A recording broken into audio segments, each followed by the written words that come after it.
सन 2022 ठंडी का मौसम बीत रही थी। ठंडी लास्ट ठंडी थी। उस टाइम हर जगह का ऐसे रिज़ल्ट आ जाता है।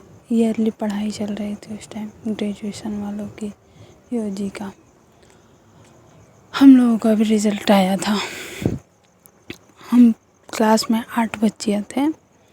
तो सर ने बोला कि बेटा आप लोगों का रिज़ल्ट आएगा तो मुझे ज़रूर बताइएगा।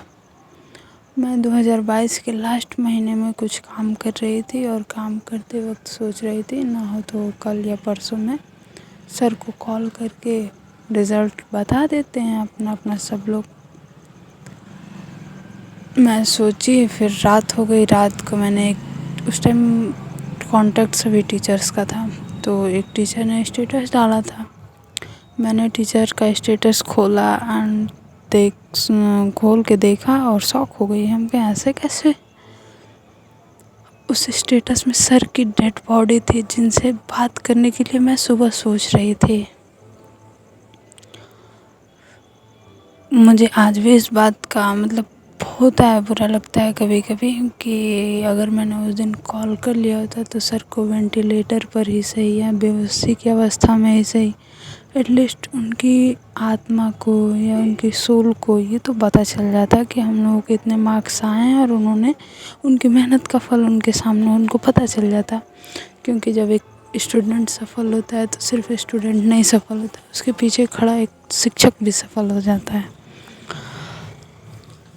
मुझे इस ज़िंदगी से इस चीज़ से एक बहुत बड़ी सीख मिली है। कभी कोई कॉल कर रहा है तो उसे इग्नोर ना करो। अगर 1-2 बार कॉल कर रहा है, तीसरी बार कर रहा है तो कोई इम्पोर्टेंट बात होगी जो आपसे कहना चाहता हो, या फिर ऐसा कभी आपको लगे कि नहीं किसी व्यक्ति से मेरा झगड़ा हुआ है या फिर कहा सुनी हो गई हो, लेकिन फिर भी मुझसे उससे बात करने का मन कर रहा है तो कर लीजिए। क्योंकि किसी का भरोसा नहीं है, कौन आपका साथ कब छोड़ देगा, कहाँ छोड़ेगा, कैसी अवस्था में छोड़ेगा।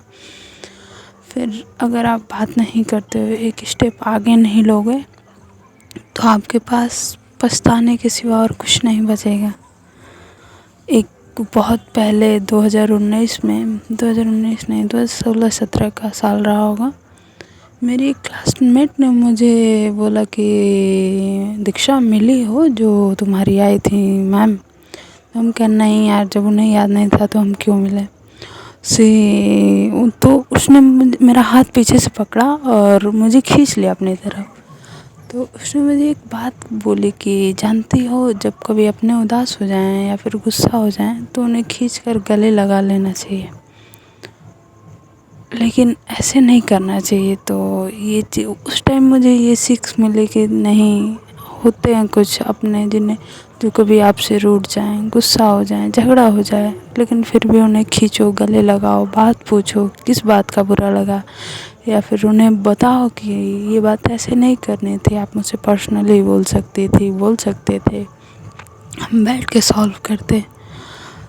ऐसी लाइफ लर्निंग्स मिलती हैं व्यक्ति को हर जगह अगर आप देखोगे तो। और ऐसे कुछ इंसिडेंट्स होते हैं जो व्यक्ति को पूरी तरीके से अंदर बाहर झकझोर देते हैं, बदल देते हैं।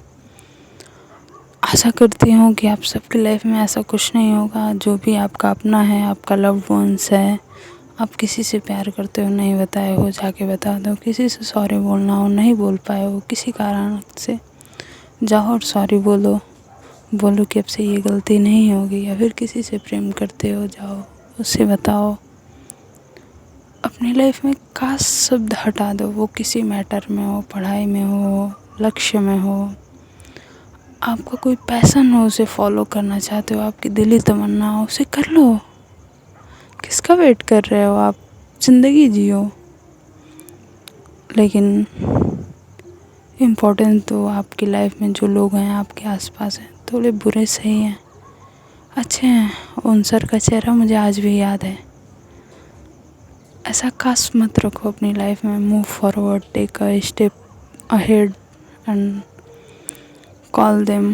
बात करो उनसे, ईगो को साइड में रखो, झगड़े को साइड में रखो, क्योंकि आपको नहीं पता है कौन आपके साथ कहाँ तक जाएगा और कितनी दूर चलेगा, कौन बीच में छोड़ के जाएगा, कौन सिखाएगा, कौन आपको अच्छी यादें दे जाएगा।